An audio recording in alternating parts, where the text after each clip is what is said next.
Hello guys.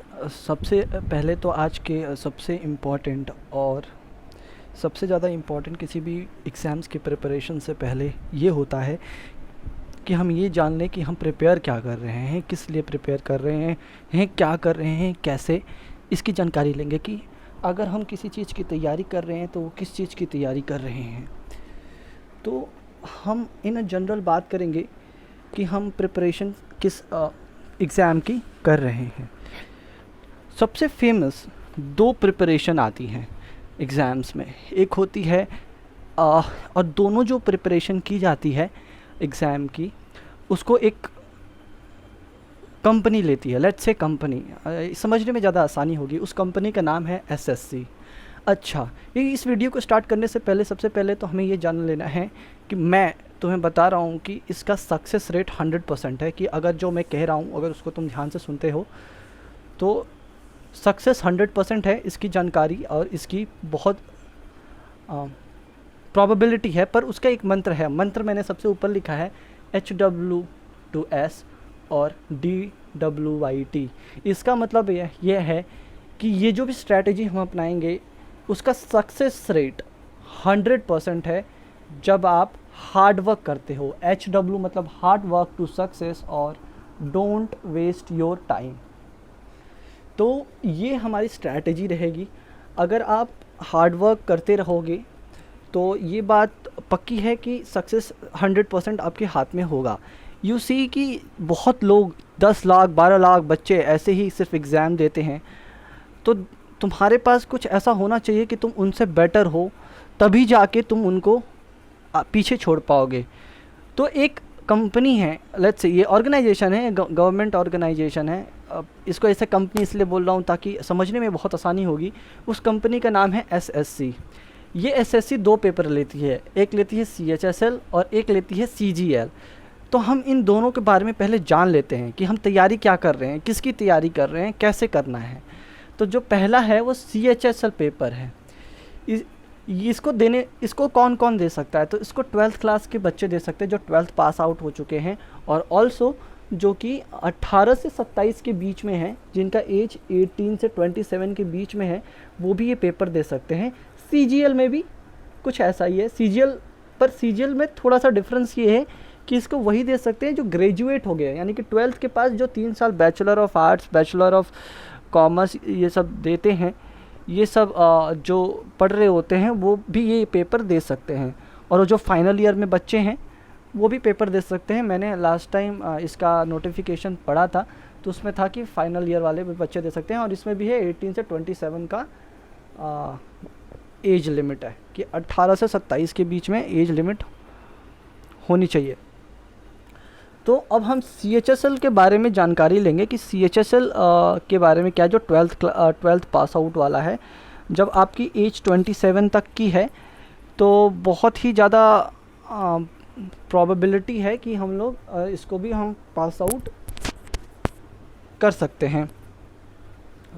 पर CGL और CHSL में मेन डिफरेंस क्या है, हम इसके बारे में भी अब जानकारी ले ही लेते हैं। तो सीएचएसएल में एक बार पेपर नहीं होता है, सीएचएसएल में एक्चुअली 3 पेपर लिए जाते हैं। सीएचएसएल में जो 12th पास आउट जो बच्चे पेपर दे सकते हैं, इसके एक्चुअली में 3 पेपर लिए जाते हैं।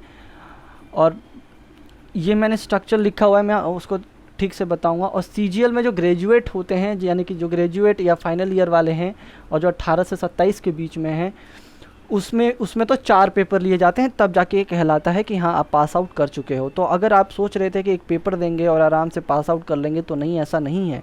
इतना आसान नहीं बनाया है गवर्नमेंट ने। तुम्हें 4 लेवल पास आउट करने पड़ेंगे एक ही पेपर को पास करने के लिए। ऑल्सो ये दोनों पेपर क्यों इम्पॉर्टेंट है?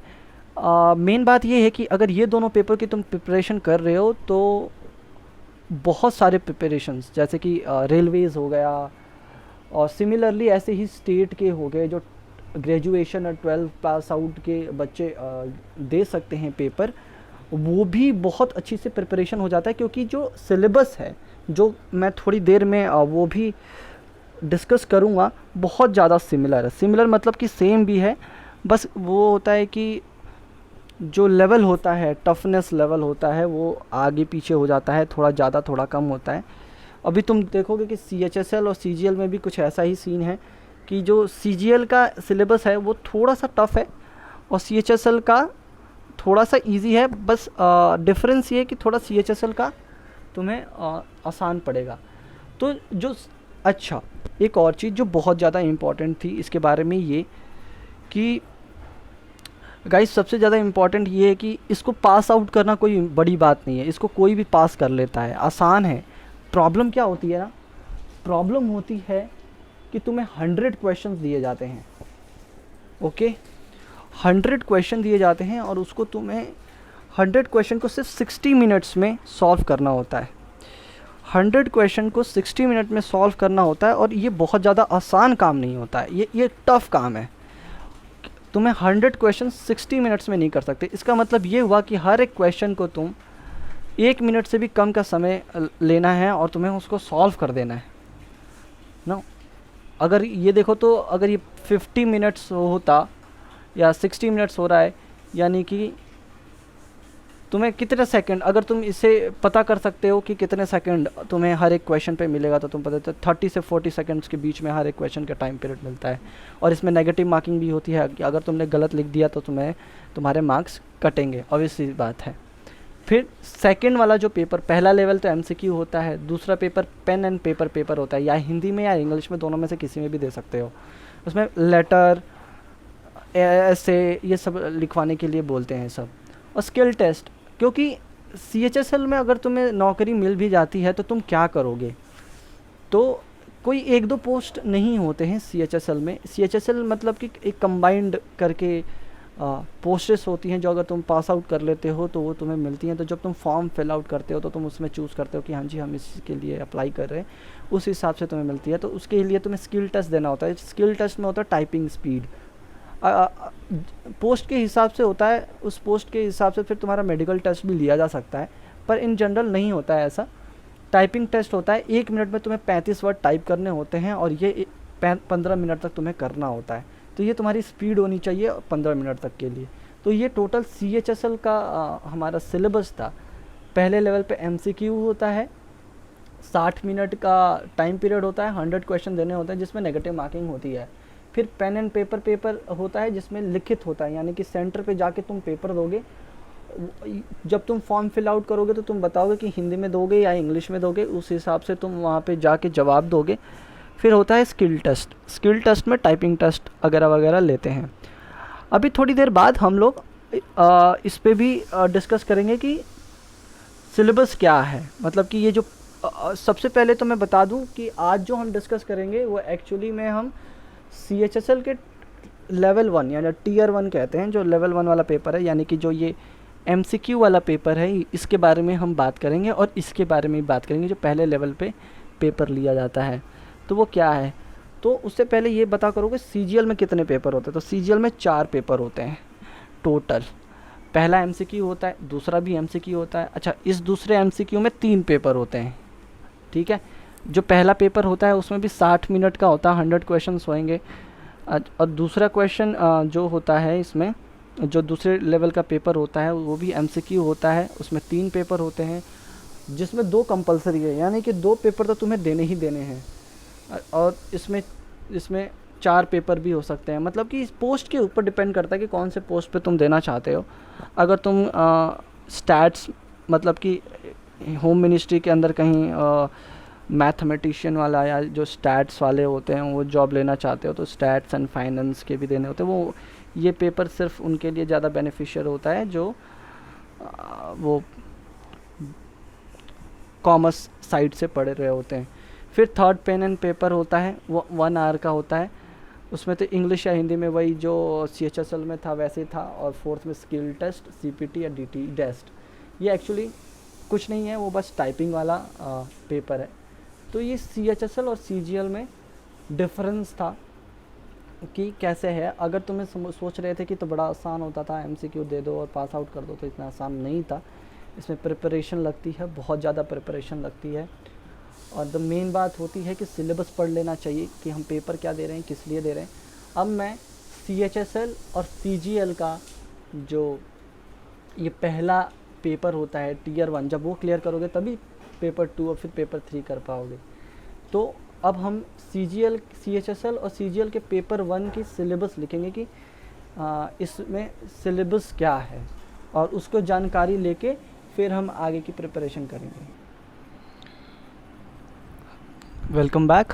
तो CHSL साइड पे तुम देख रहे हो मैंने 4 चीज़ें लिखी है। जनरल नॉलेज, क्वांटिटेटिव एप्टीट्यूड जो कि मैथ्स है एक्चुअली, फिर रीजनिंग है और इंग्लिश लैंग्वेज है। हर एक के आगे मैंने 25 लिखा है। तो तुम्हें याद है कि जो पहला लेवल का पेपर था उसके अंदर 100 क्वेश्चंस होते थे, राइट। 100 questions for 60 minutes. 1 घंटे के अंदर 100 क्वेश्चन करने होते हैं। तो जो 100 क्वेश्चन होते हैं वो इसी से होते हैं। जनरल नॉलेज से 25 आता है, quantitative aptitude that is math उससे 25 क्वेश्चन पूछता है, रीजनिंग से 25 क्वेश्चन पूछता है, और इंग्लिश लैंग्वेज से भी 25 क्वेश्चन पूछता है। एक बात जो मुझे बतानी है जो सीरियसली इम्पॉर्टेंट है वो है ये है कि इंग्लिश पूछेगा ही पूछेगा। तो इंग्लिश पे पकड़ अच्छी होनी चाहिए, चाहे तुम हिंदी चूज़ करो या इंग्लिश चूज़ करो, उससे कोई फ़र्क नहीं पड़ता है। इंग्लिश के 25 क्वेश्चन तो पक्की बात होंगे। और ये जो मैंने लेफ़्ट हैंड साइड पे जो CHSL के नीचे मैंने ये 4 लिखे हैं, ये सेम बिल्कुल यही चीज़ CGL का भी सेम ही पहला जो टीयर का पेपर होगा वो सेम क्वेश्चन वही पूछेगा। General knowledge, quantitative aptitude that is maths, reasoning और इंग्लिश लैंग्वेज के 25 क्वेश्चंस। तो अब हम लोगों को ये पता करना है कि हमें पढ़ना कहाँ से है। तो बात बहुत सिंपल है, पढ़ाई हम करेंगे सबसे आसानी से। सबसे टफ नहीं स्टार्ट करो, धीरे धीरे अपने दिमाग को हम स्ट्रांग बनाएंगे और हम इसके अकॉर्डिंग अडॉप्ट करेंगे। फॉर एग्ज़ाम्पल जनरल नॉलेज की तैयारी तुम कर सकते हो रोज़ न्यूज़पेपर पढ़ने से। अच्छा, जनरल नॉलेज में भी 2 होता है। जनरल नॉलेज जो पहला मैं बता रहा था, ये जो पहले चीज़ है, जो ये वाली चीज़ है, ये जो जनरल नॉलेज है, इसमें 2 नॉलेज होती है। एक होती है स्टैटिक और एक होती है डायनेमिक। स्टैटिक वो होती है जो सच है, मतलब कि जो बदलेगा नहीं। फॉर एग्ज़ाम्पल स्टेट्स है ना, फिर यूनियन टेरिटरीज़ यानी कि राज्य, ये केंद्र प्रशासित राज्य, फिर डैम कितने हैं, डैम्स मतलब कि बांध किस राज्य में कितने हैं, वाइल्ड लाइफ सेंचुरी यानी कि पार्क, वाइल्ड लाइफ सेंचुरीज़ वो किस में हैं। ऐसी ही जो चीज़ें होती हैं वो स्टैटिक होती हैं, यानी कि वो बदलती नहीं है। तो ये तो तुम किताबों से तुम्हें रटना पड़ेगा। डायनेमिक वो होता है जो न्यूज़पेपर में आजकल चल रहा होता है कि देश दुनिया में कौन से पेपर में कौन से खिलाड़ी ने कौन सा जीता। तो तुम सिर्फ न्यूज़पेपर पढ़ के तुम ये जनरल नॉलेज कर सकते हो। मैथ्स हम डिस्कस करेंगे इसको बाद में। और रीजनिंग के मैंने इतने सारे लिखे हैं, ये सब इसके वो हैं, सिलेबस है। और इंग्लिश लैंग्वेज ये थोड़ा डेली हम प्रैक्टिस करके ये भी कर सकते हैं। तो ये हमारा इस चीज़ का सिलेबस था, ठीक है। अच्छा, रीजनिंग में जो 25 क्वेश्चन होते हैं उसके क्या सिलेबस है, तो ये सारी चीज़ें। और सबसे आसान ये है नॉन वर्बल रीजनिंग में एक्चुअली इसमें कुछ नहीं करना होता है। फिगर होता है, फिगर का मिरर इमेज, फिगर का रिलेटेड ऐसे सारी इमेजेस, मिरर इमेज बताओ, अपोजिट में क्या होगा, ऐसे क्वेश्चन होता है जो हम करेंगे। मैं तुम्हें सबसे पहले नॉन वर्बल रीजनिंग पे स्टार्ट करूँगा, और ये सारे सिर्फ रीजनिंग के टॉपिक हैं जो हमें पढ़ने होते हैं, जैसे कि non verbal reasoning, puzzle, missing numbers, Venn diagram, relation, alphabets, direction and distance, coding, decoding, series, classification, relationship and analogy, इस पे क्वेश्चन पूछे जाएंगे। अच्छा, सबसे मेन बात क्या है कि जो मैं लिख रहा हूँ ना वो CHSL और CGL में दोनों में कॉमन है। पर एक क्वेश्चन आया होगा दिमाग में कि एक 12वीं पास में ले रहे हैं, एक ग्रेजुएशन पे ले रहे हैं और सिलेबस सेम है, ऐसा क्यों है? तो ऐसा वो इसलिए है क्योंकि जो CHSL में पूछता है वो थोड़ा आसान सा पूछता है, मतलब बहुत ज़्यादा टफ नहीं और बहुत इजी भी नहीं, मीडियम लेवल पे। जो CGL में होता है, जो इस वाले पेपर में पूछते हैं, वो एक्चुअली यही चीज़ पूछते हैं, पर थोड़ा लेवल जो होता है उनका वो थोड़ा डिफ़िकल्ट कर देते हैं ताकि लगे कि हाँ ग्रेजुएशन लेवल का है। तो हम भी प्रैक्टिस करेंगे, हम ये सारा ये जो रीजनिंग है ना 25 क्वेश्चंस, ये सब में डिस्कस करेंगे हम लोग। और फिर हम लोग क्वांटिटेटिव एप्टीट्यूड यानी कि मैथ्स भी डिस्कस करेंगे। तो क्या है कि इसको तैयारी करने के लिए हमें मेंटली तैयार होना पड़ेगा, और जो भी चीज़ है ना उसको कॉपी पे लिखना स्टार्ट कर देना चाहिए। सबसे ज़्यादा फ़ायदा क्या होगा कि अगर हम CGL और CHSL की तैयारी कर रहे हैं तो इनडायरेक्टली हम छोटे छोटे पेपरों की भी तैयारी करना स्टार्ट कर देते हैं, क्योंकि यही तो आता है। और सबसे ज़्यादा क्या है ना, ये जो रीजनिंग जो मैं ये बता रहा हूँ ना, ये सब में कॉमन है, सब में कॉमन है। तो अगर तुम मेरे साथ इसको स्टार्ट कर रहे हो तो ऑल द बेस्ट। क्या है कि अब हम लोग हर एक पेपर की कम से कम तैयारी कर रहे हैं।